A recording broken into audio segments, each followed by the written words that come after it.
Doctor আমিই হলাম। আমি তো বললাম আমাদের ফ্যামিলি ডক্টর আছেন। সারা জীবনের জন্য সাথী হচ্ছি, তাই এখন থেকে এনাকে আমাকেই বুঝতে হবে।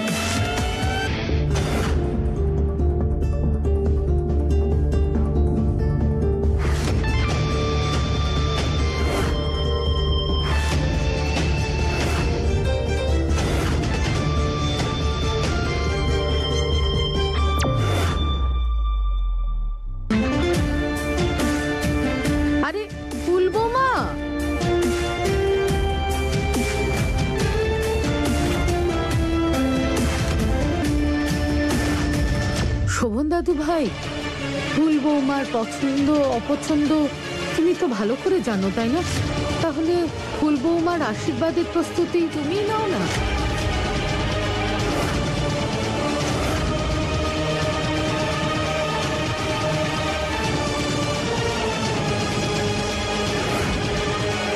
শোভন দাদু ভাই, দাদু ভাই, আমি একটু হাত ধুয়ে আসছি। হ্যাঁ, এইদিকে।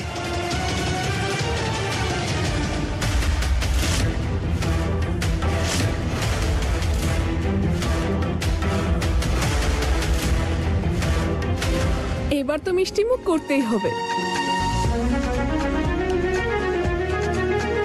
আমি জানি শোভন দাদা ফুলকে কেন এই মিষ্টিটা খেতে দিলেন না, আর এটাও জানতাম ও মিষ্টিটা খাবেও না, কারণ ও উপোস করেছে যে। ব্যাস, এখন মনের কথাটা মুখ ফুটে বলতে বেশি সময় লাগবে না। বাগানে ঘুরছিস? হাঁটতে বেরিয়েছিস? কোথায় ছিলিস? কি হয়েছে স্মল গিন্নিমা? সব ঠিক আছে তো? চোখ বিক্রি করে ভুট্টা কিনে নিয়েছিস নাকি? দেখতে পাচ্ছিস না আমি টেনশনে আছি? যদি আশীর্বাদ হয়ে যায় তাহলে তার আগে আমি কি করে নিজের কাজ ছাড়বো? কোন কাজ?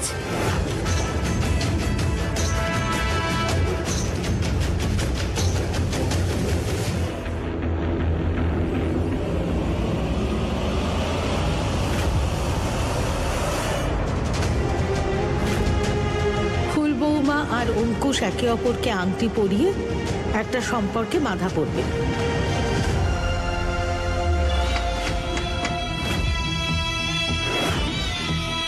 ফুল বৌমা,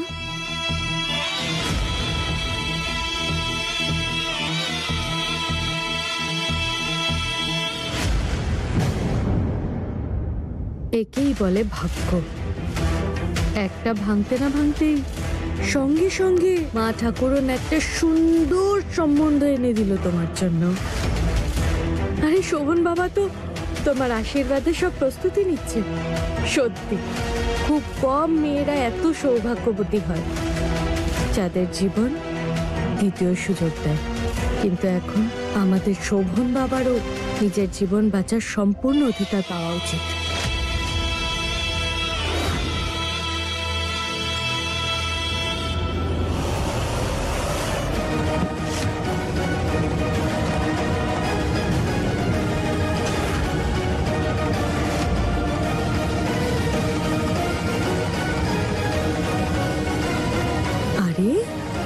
তুমি এতে মুক্ত হবে।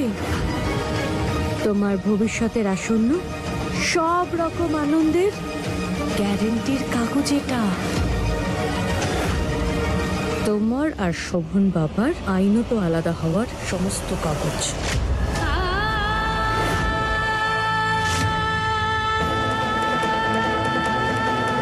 এসো বৌমা, এটাই তাড়াতাড়ি করে সাইন করে দাও। তুমি নিজেকে আর শোভন বাবাকে এই সম্পর্ক থেকে সারা জীবনের জন্য মুক্ত করে দাও। এসো।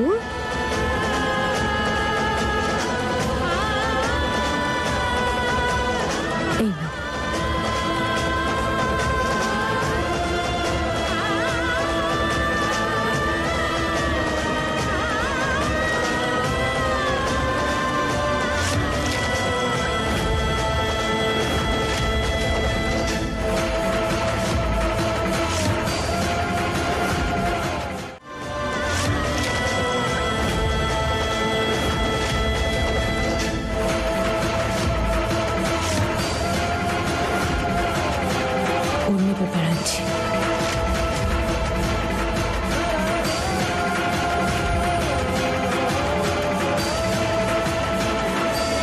এই খাবারটা খেয়ে নে। ভাই এটা কি করে খাবো আমি? এটা যদি কোনো ভিখারিকেও দাও না, সে এটা তোমার মুখে ছুঁড়ে মারবে। আরে একটু ভালো খাবার দাও। আর শোনো, প্রত্যেক সপ্তাহে তোমাকে টাকা পাঠানোর দায়িত্ব আমার, বুঝেছো?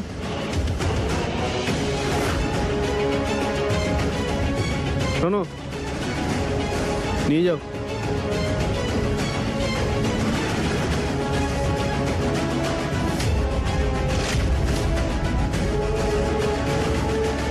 তখনই ব্যবহার করো যখন খুব দরকার পড়বে।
আর এটা কি করছেন আপনি?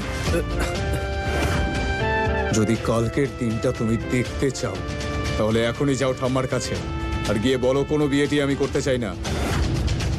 যে কোনো বাহানাতেই হোক এখান থেকে বেরিয়ে যাও। আর আমি এরকম কেন করব? হ্যাঁ, ফুলের মতো সুন্দর একটা মেয়েকে বিয়ে করতে কি না চায়? ডাক্তারবাবু, আজকের পর থেকে যদি তোমার মুখে ফুলের নাম শুনেছি তাহলে এই চিপটা এখানেই কেটে দেবো আমরা। আমি শেষ সুযোগ দিচ্ছি তোমায়, না হলে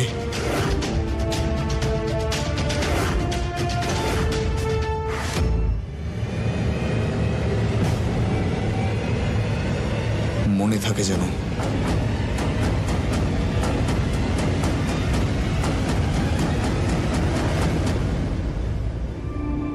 আরে অঙ্কুশ, মা ঠাকুরন, আমি যদি আর এক মুহূর্তে এখানে থাকি না তাহলে আপনার শোভন বাবা আমার উপরে যাওয়ার টিকিট কেটে দেবে।